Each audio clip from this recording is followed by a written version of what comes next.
नमस्कार प्यारे बच्चों, कैसे हो आप लोग। मैं आशा करता हूं कि आप लोग बहुत अच्छे होंगे, स्वस्थ होंगे और आप सबकी पढ़ाई भी बहुत ही अच्छी चल रही होगी। तो दोस्तों, आज का क्लास बहुत ही ज्यादा इम्पोर्टेंट है आप सभी बच्चों के लिए, क्योंकि आज के क्लास में हम लेके आए हैं आपके लिए क्लास 12th फिजिक्स का 35 मोस्ट VVI ऑब्जेक्टिव क्वेश्चन। आप देखना, इस 35 ऑब्जेक्टिव से आपके बोर्ड परीक्षा में बहुत सारा प्रश्न देखने को मिलेगा। तो भाई आज का क्लास जो है बिल्कुल ध्यान से देखिएगा और आज के क्लास में दिए जाने वाले सारे प्रश्नों को आप लोग अच्छे से याद करते चलिएगा। ओके जी, तो चलिए फिर क्लास को स्टार्ट करते हैं। सारे बच्चे हमारे साथ चैट सेक्शन में आंसर को भी लगाते चलेंगे, जिससे कि आपको पता चले कि इस 35 ऑब्जेक्टिव में आपको पहले से कितना याद है। ओके, चलिए फिर पहला नंबर सवाल देखिए, ये रहा आपके सामने, बताते चला आंसर चैट सेक्शन में। देखिए पहला नंबर सवाल कह क्या रहा है, सौर ऊर्जा का स्रोत है। बताओ जी, सौर ऊर्जा का स्रोत कौन सा है? नाभिकीय विखंडन, रासायनिक अभिक्रिया, या फिर मूल कणों का विलोपन, या नाभिकीय संलयन। क्या होगा इसका सही जवाब, बता दो आप लोग फटाफट से।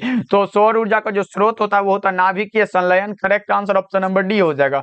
1 का डी लगा लो तो आपका भी सही जवाब हो जाएगा। और अच्छे से याद कर लो कि सौर ऊर्जा का स्रोत नाभिकीय संलयन होता है। ओके, और ये भी क्वेश्चन कई बार आपके बोर्ड एग्जाम में आ चुका है, इसीलिए हमें लगा कि ये इंपॉर्टेंट है। चलिए दूसरा नंबर सवाल देखिए क्या करा। ये तो क्वेश्चन बहुत ही इंपॉर्टेंट है, क्योंकि इस टाइप के क्वेश्चन हर एक बार आते ही आते हैं। 100% इस प्रकार के प्रश्न आते हैं आपके बोर्ड परीक्षा में। चलो इस क्वेश्चन को आज जो है एकदम तमाम ही कर देते हैं। एक भी प्रश्न ऐसा वाला अगर आ गया तो आप छोड़ के नहीं आओगे। चलो मैं बता दे रहा हूं, देखो द्विआधारी संख्या 1001 का होल 2 लगा हुआ है, दशमिक संख्या इसका क्या होगा? तो देखो ऑप्शन ए में है 12, ऑप्शन बी में है 18, ऑप्शन सी में है 9 और ऑप्शन डी में है क्या 25। तो सारे को हम लोग निकाल के देख लेते हैं किसमें इतना पूर जाता है। तो पहले हम लोग क्या निकालेंगे, 12 का। तो ऐसे हम लोग 12 लिख लिए, भागा जानते हो ना, बस हो गया भाई 12 यहाँ पे लिख दो। उसके बाद 2 से लगाते चलो, 2 छा के 12 होता है तो 6 लिख दो। 2 छा के 12 मतलब 12 हो गया, तो एक भी नहीं बचा मतलब 0 हो गया। फिर 2 तिया के 6 होता है, 2 तिया 6 मतलब कुछ भी नहीं बता, 0 हो गया। और कौन सा होगा फिर, अगर 2 एकम 2 लगाए हैं, 2 एकम 2, तो हमारा कौन सा होगा? तो एक यहाँ बच गया और एक, यानी कि ये तो नहीं होगा, ये इसका जो होगा वो होगा 1100। तो ये तो नहीं होने वाला है। चलो अब दूसरा देखते हैं, 18 है, 18 का निकाल के देख लेते हैं। 18 वाला निकाल लो, यहाँ से 2 से फिर लगाते चलो, 2 नामा 18 होता है, एक भी नहीं बचा, 0 लिख दो। फिर 2 चौके 8 होता है, 4 दूना के 8 होता है। फिर यहाँ पे क्या लिखोगे, 4 दूना 8, एक बचा 9 होता है, एक बचा फिर लिख लो। फिर 2 दूना के 4 होता है, क्या 2 दूना 4 होता है, तो यहाँ पे 2 लिख लो, मतलब कुछ भी नहीं बचा, 0 लिख दो। फिर 2 एकम 2 होता है, यहाँ कुछ नहीं बचा, एकम 2 होता है, यहाँ पे 0 हो गया, मतलब ये भी नहीं होगा, क्योंकि 10010 ये भी नहीं होगा। देखो क्या है, यहाँ 1001 है तो ये नहीं होगा। अब देखते हैं 9 बचा है, तो 9 का यहाँ पे निकाल लो, 9 का है, फिर 2 से लगाते चलो, 2 चौके 8 होता है, एक बचा, 2 चौका 8 लिख लो। फिर 2 दूना के 4 होता है, 0 बचा, नहीं बचा, यहाँ पे लिख दो 2 दूना के 4। फिर 2 एकम 2 होता है, यहाँ भी एक लिख लो। तो कौन सा होगा करेक्ट आंसर, 2 एकम 2, यहाँ कुछ नहीं बचा, एक लिख दो। कौन सा होगा, 2 एकम 2, यहाँ पे देख लो 1001, ये है क्या, लगा लो कौन सा ऑप्शन में है। तो ऑप्शन सी बिल्कुल राइट आंसर हो जाएगा। 9 का अगर हम निकालते हैं तो हमारा ये निकल के आ जाता है, तो correct answer option number C हो जाएगा बच्चा पार्टी। इस प्रकार के प्रश्न जो होते हैं वो हर एक बार आपके बोर्ड एग्जाम में आते हैं, इसलिए मैं बता दिया हूं, एकदम डीपली आप लोग समझ लेना। ओके, चलिए तीसरा नंबर सवाल देखिए, मात्र 35 ऑब्जेक्टिव है, ज्यादा नहीं है, अच्छे से देखते चलना आप लोग। देखो पृथ्वी के चुंबकीय ध्रुव पर नमन कोण का मान कितना होता है? पृथ्वी के चुंबकीय ध्रुव पर नमन कोण का मान पूछे तो वो हमारा 90 डिग्री होता है। लेकिन अगर पूछे कि पृथ्वी के चुंबकीय ध्रुव पर विषुवत रेखा पर नमन कोण का मान कितना होता है? विषुवत रेखा पर 0 डिग्री होता है, विषुवत रेखा पर 0 डिग्री होता है, और नमन कोण का मान जो होता है वो 90 डिग्री होता है। Correct answer option number B हो जाएगा। याद रखोगे आप सभी बच्चे। ओके, चलिए फोर्थ नंबर सवाल को देखिए क्या करा, निर्वात की चुंबकीय प्रवृत्ति का मान कितना होता है? निर्वात की चुंबकीय प्रवृत्ति का मान बता दो आप लोग, क्या होगा इसका सही जवाब, फटाफट से बता दो। निर्वात की चुंबकीय प्रवृत्ति का मान क्या होता है? तो वो हमारा हो जाता है कौन सा, शून्य होता है। Correct answer option number D है। निर्वात की चुंबकीय प्रवृत्ति पूछे तो आप शून्य लगा देना, सही हो जाएगा। चलिए पांचवा नंबर सवाल देखिए, ये तो सभी बच्चे को आता होगा कि वोल्ट मीटर द्वारा हम लोग क्या मापते हैं? प्रतिरोध, विभवांतर, धारा, या फिर इनमें से कोई नहीं। तो प्रतिरोध वाला जो होता है वो कौन सा होता है? तो ओम हो जाता है हमारा। विभवांतर कौन सा होता है? तो वोल्ट होता है, वोल्ट होता है। वोल्ट मीटर भी लिख दो, वोल्ट मीटर होता है। और धारा तो एम्पियर में मापते हैं भाई, एम्पियर आपको भी याद होगा, एम्पियर होता है। तो कौन सा करेक्ट आंसर होगा? ऑप्शन नंबर बी हो जाएगा, विभवांतर। भाई करेक्ट आंसर है वोल्ट मीटर विभवांतर द्वारा मापा जाता है, correct answer option number B है। ओके, मतलब विभवांतर को वोल्ट मीटर के द्वारा हम लोग मापते हैं। चलिए 6 नंबर सवाल देखिए क्या कह रहा है, पानी का परावैद्युत स्थिरांक कितना होता है? पानी का परावैद्युत स्थिरांक आपसे पूछा गया है, बता दो। बहुत ही अच्छा क्वेश्चन है, आंसर भी इसका कौन सा होगा? तो ए हो जाएगा, ऑप्शन नंबर ए 80 होता है। पानी का परावैद्युत स्थिरांक जो होता है वो होता है 80, याद रखोगे आप लोग, बहुत अच्छे। चलिए अगले प्रश्न की ओर बढ़ते हैं। 7 नंबर सवाल देखिए क्या कह रहा है, विद्युत वाहक बल की इकाई कौन सी है? विद्युत वाहक बल की इकाई क्या होती है? तो वो हमारा वोल्ट होता है, करेक्ट आंसर सी हो जाएगा। विद्युत वाहक बल की इकाई क्या होता है? तो वोल्ट होता है। ओके जी, चलिए इलेक्ट्रोमोटिव फोर्स का। चलिए अगले प्रश्न की ओर बढ़ते हैं। 8 नंबर सवाल देखिए, हवा में एप्सिलॉन आर का मान कितना होता है? हवा में एप्सिलॉन आर का मान आपसे पूछा गया है, तो 8 का करेक्ट आंसर क्या लगाओगे बच्चा पार्टी? 8 का सही जवाब हो जाएगा, वो होगा हमारा सी, जिसका की मान होता है 1, करेक्ट आंसर है। ओके, याद रखना आप सब। चलिए 9 नंबर सवाल देखिए क्या कर रहा है, कार्बन प्रतिरोध के हरे रंग के कोड का मान कितना होता है? कार्बन प्रतिरोध में हरे रंग के कोड का अगर मान पूछा गया हो आपसे, तो मैंने एक ट्रिक बताया था, ये कोड वाला भी मैंने सारा चीज क्लियर कर दिया था कि यहाँ से एक से दो, मतलब 2-3 प्रश्न यहाँ से आ ही जाता है, तो इसको भी मैंने क्लियर कर दिया था कि आप लिख लेना। सिंपल सा ट्रिक है, बी बी 2 बार बी लिखना, उसके बाद रोय लिखना, बी रोय, उसके बाद जी भी लिख देना। इसी से आपका निकल जाएगा, जिससे कि इसका मान 0 होता है, 1 होता है, 2 होता है, 3 4 5 होता है और 6 होता है। तो देखो हरे रंग के लिए पूछा गया, ग्रीन मतलब क्या होता है? तो हरा होता है, यानी कि हरे के लिए कितना होगा? तो 5 होगा,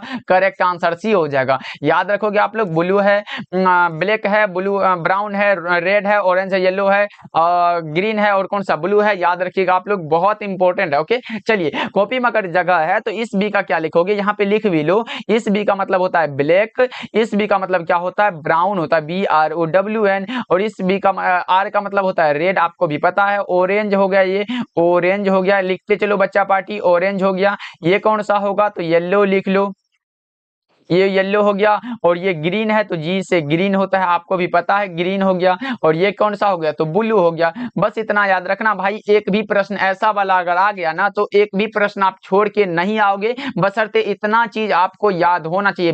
बी रोए जीबी, ट्रिक याद कर लो, बी रोए जीबी। बीबी किसके लिए? तो जीबी के लिए रो रही है। मोबाइल में अगर डाटा ना हो तो रोएगी ही भाई, तो याद रख लो, बी रोए जीबी वाला ट्रिक है। और इस प्रकार के सारे प्रश्नों को आप लोग अच्छे से बना लोगे। चलिए 10 नंबर सवाल देखिए क्या कह रहा है, विभव प्रवणता बराबर होता है। विभव प्रवणता बराबर क्या होता है? विभव प्रवणता बराबर क्या होता है बता दो आप लोग। तो आप लोगों ने फॉर्मूला पढ़ा है कि के बराबर होता है माइनस डीवी बटा में डीएक्स होता है, डीवी बटा में डीएक्स। कौन सा फॉर्मूला? ऑप्शन नंबर सी में दिया गया, DV upon DX, correct answer हो जाएगा, याद रखिएगा आप लोग। चलिए अगले प्रश्न की ओर बढ़ते हैं। 11 नंबर सवाल देखिए क्या करें, विद्युत फ्लक्स का ऐसा मात्रक क्या होता है? विद्युत फ्लक्स यानी कि इलेक्ट्रिक फ्लक्स का ऐसा यूनिट पूछा गया आप लोगों से, तो फॉर्मूला है फाई बराबर फॉर्मूला होता है E into D A cos theta होता है। बस सिंपल सा आंसर है। ई क्या है? तो विद्युत क्षेत्र है, जिसका की मात्रक होता है न्यूटन प्रति कूलम होता है। एरिया का मीटर स्क्वायर होता है, गुना में मीटर स्क्वायर लिख लो। एन सी इनवर्स यानी कि सी को ऊपर ले गए तो एन सी इनवर्स हो जाएगा,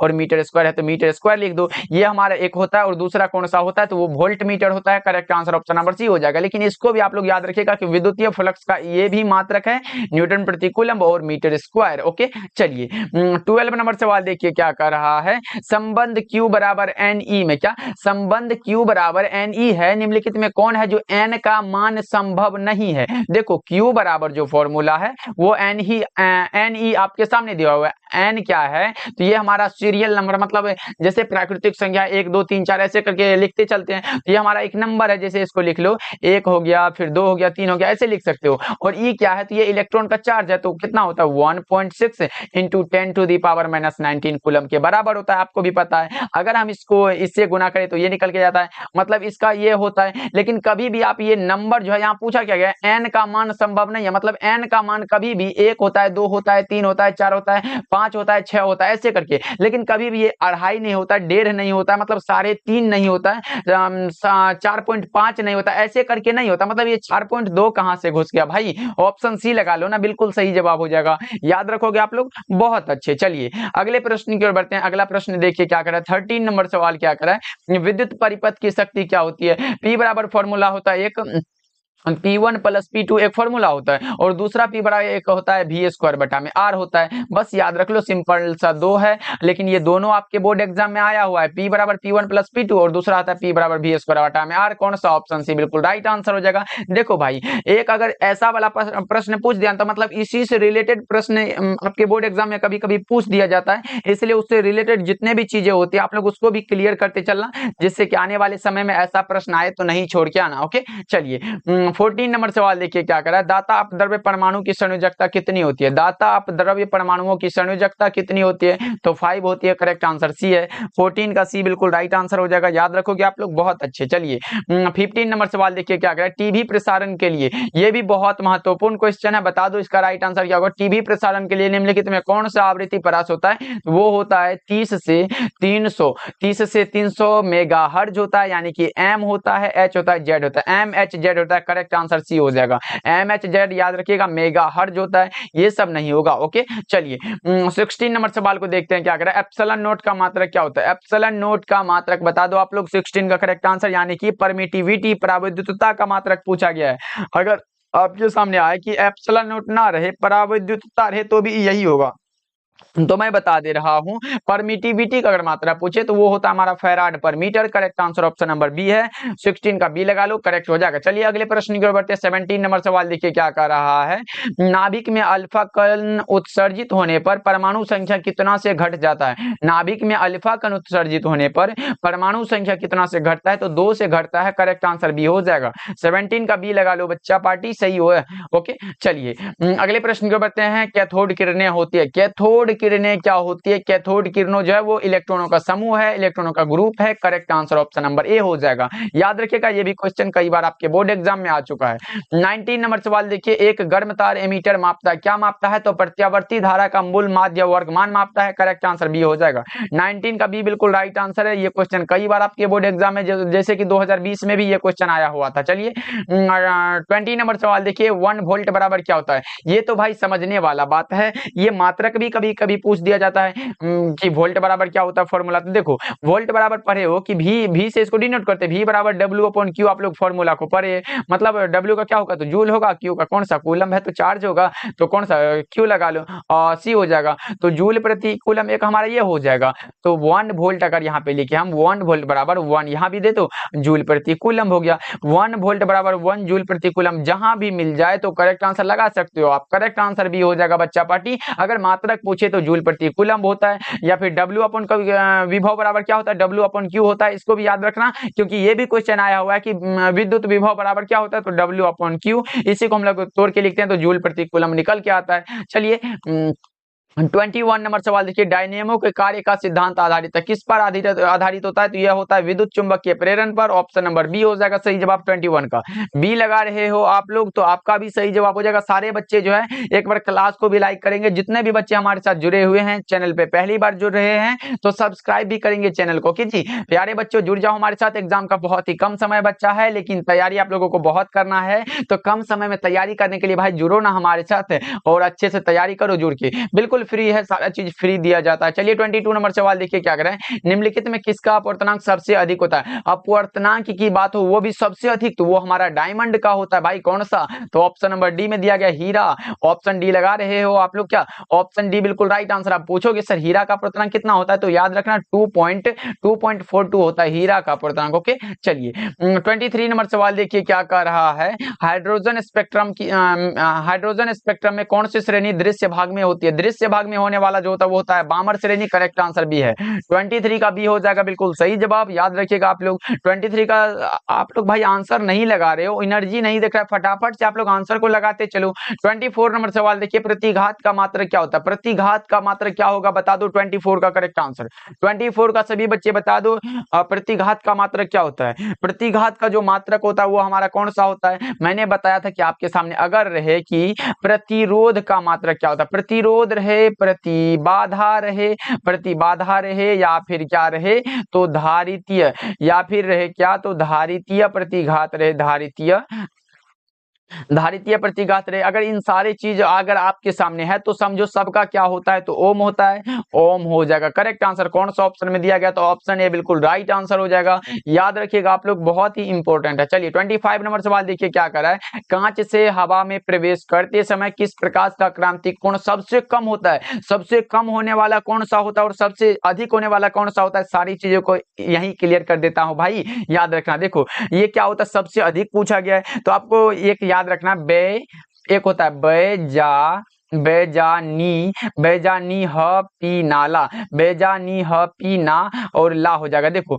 बैगनी हो गया, जामुनी हो गया, नीला हो गया, हरा हो गया, पीला हो गया, नारंगी हो गया और कौन सा होगा, तो हमारा लाल हो गया। इतना चीज को याद रखते हो तो एक भी प्रश्न ऐसा वाला आ जाए, देखो बैगनी का सबसे कम होता है और लाल का सबसे अधिक होता है, इसको आप लोग याद रखना। लास्ट वाला ये रहा और ये शुरू वाला रहा, मतलब जिसका कम होता है, कम होने वाला क्या, इसका कम होता है और इसका सबसे अधिक होता है। सबसे अधिक होने वाला कौन सा होता है, सबसे अधिक इसका होता है और सबसे कम होता है किसका, सबसे कम बैगनी का होता है और सबसे अधिक लाल का होता है। याद रखिएगा आप लोग, बहुत इंपॉर्टेंट। ओके चलिए फिर अगले प्रश्न की ओर बढ़ते हैं। इसको कौन सा होगा, तो बैगनी हो जाएगा। करेक्ट आंसर कम हो जाएगा तो बैगनी होगा। चलिए अगर ज्यादा होता तो लाल लगा सकते थे, वैसे बैगनी हो जाएगा। इनमें कौन आवेश रहित है, मतलब कोई भी चार्ज इस पर नहीं है, तो वो हो जाएगा फोटोन कण। अब पूछो कि सर फोटोन का जो द्रव्यमान होता है, विराम द्रव्यमान, वो कितना होता है, तो वो भी लगा लो, शून्य होता है। याद रखिएगा फोटोन का विराम द्रव्यमान शून्य होता है। 27 नंबर सवाल देखिए, ये रहा आपके सामने। डायोड का उपयोग करते हैं, एक डायोड का उपयोग हम लोग किसके तरह करते हैं, तो रेक्टिफायर की तरह करते हैं। Correct answer option number D होगा, रेक्टिफायर लगा सकते हो आप लोग।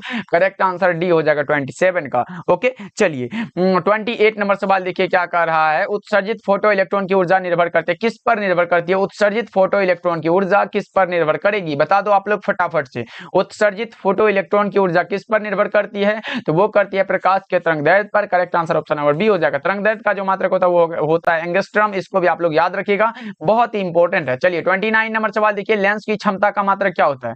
लेंस की क्षमता का जो मात्रक होता है वो होता है हमारा, दो मात्रक होता है, एक होता है 1/मीटर और दूसरा कौन सा होता है, तो एक होता है डायोप्टर, जिसको हम लोग डी से डिनोट करते हैं। तो कौन सा डायोप्टर दिखाई दे रहा है, लेकिन अगर मीटर इनवर्स वाला बात है तो ये भी लगा सकते हो। करेक्ट हो जाएगा बच्चा पार्टी।